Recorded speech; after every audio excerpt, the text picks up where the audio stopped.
là, on a typiquement une feuille qui se fait attaquer. On le voit, on a un peu de dégâts et on détecte des fils.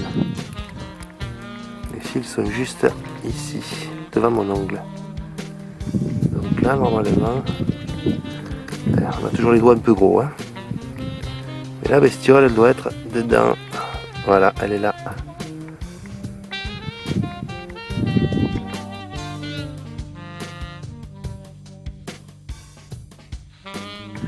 Donc là, évidemment, quand on les trouve, on les tue.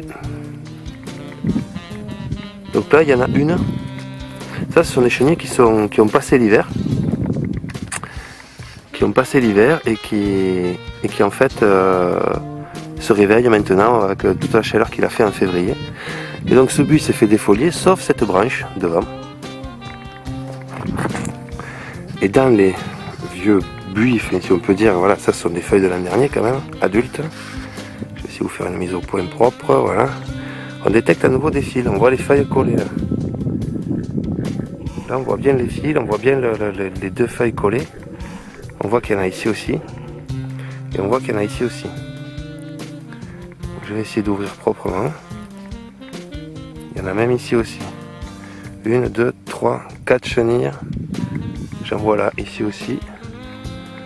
Donc il y a 5 chenilles rien que sur ce petit truc. Qui vont donc donner des papillons, mâles ou femelles. Sur les 5, on peut estimer qu'il y aura au moins 2 femelles qui auront chacune la capacité de pondre 1200 œufs chacune. 2400 futures chenilles qui feront à leur tour une femelle qui pourra pondre à son tour 1200 œufs par femelle. C'est exponentiel. Là, il faut les arrêter maintenant là, au printemps avant que justement elles deviennent papillons pour pouvoir se reproduire, quoi. Là, c'est pareil, elles ont hiberné dans toutes ces feuilles sèches là. Comme ça, elles ont hiberné dans des trucs comme ça qui à l'hiver se sont détachés plus facilement que ça avec le vent et les intempéries, sont tombées au sol et du coup elles ont passé l'hiver là-dedans, elles n'ont plus qu'à remonter pour manger. La plupart du temps ça rattaque en bas, mais là on les trouve en pointe, il y en a un peu partout parce qu'il y a des trucs qui se sont sauvés dans les buis, des feuilles mortes là. Donc il y en a un peu à tous les étages. Mais ce qui est tombé, si on avait pu faire un bon écobuage, bien maîtrisé au bon moment, je sais pas, au niveau du parc, au niveau des zones sauvages, ça aurait peut-être été quelque chose à étudier. Voilà la bestiole. Donc celle-là, je vais la tuer, c'est une L2. Voilà. On va faire celle-là. Je vais essayer de bien faire une mise au point.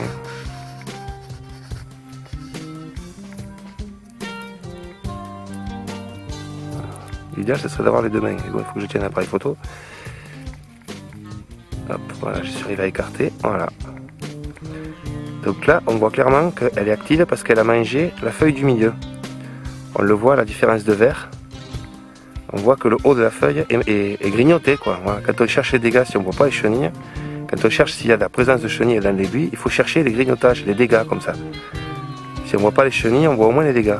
Ça bouge pas. Et elle veut se barrer la miss, hein. Tiens, puis voilà, elle est bien verte si on l'écrase. Elle est bien verte, elle n'est pas jaune, signe que elle a commencé à manger du buis.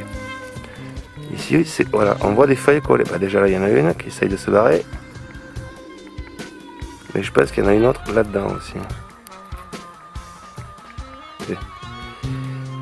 Elle est là.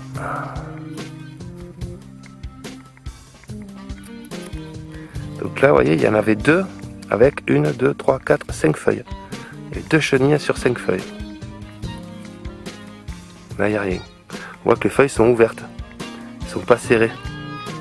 Serrées, comme là, par exemple. C'est ça qu'il faut chercher. Des exemples de feuilles serrées comme ça.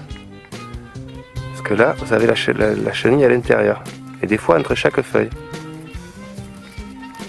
Voilà les dégâts. On voit typiquement au-dessus de mon doigt la feuille qui a été rognée. Les grignotages, c'est ça.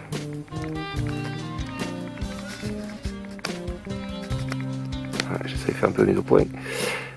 Donc les grignotages, c'est ça. C'est-à-dire dire juste au-dessus de mon pouce. Le truc blanc, c'est le cocon où elle a passé l'hiver.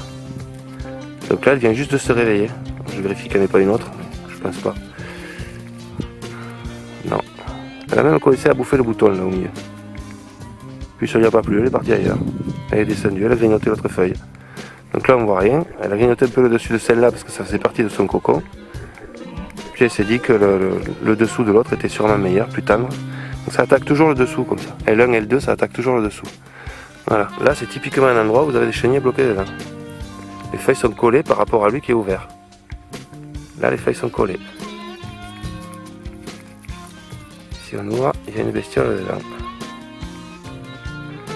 Dans tous les cas, elle est fermée dans ces trucs. Si elle était sur des trucs comme ça, bon, on peut encore peut-être faire un traitement bacille, elle va manger ça, ça va peut-être s'empoisonner, mais quand elle est emprisonnée dans ces trucs, que ce soit au bacille ou même au chimique, des cis, tout ce que vous voulez, systémique ou pas, le liquide ne l'atteindra jamais par contact entre les feuilles et dans son cocon ou même entre les feuilles, quoi. Il faut attendre qu'elle soit sur les feuilles, dessous les feuilles, qu'elle soit libre, qu'elle galope un peu par les buis, pour arriver à faire un traitement efficace. Sinon, c'est perdre du produit et du temps pour rien.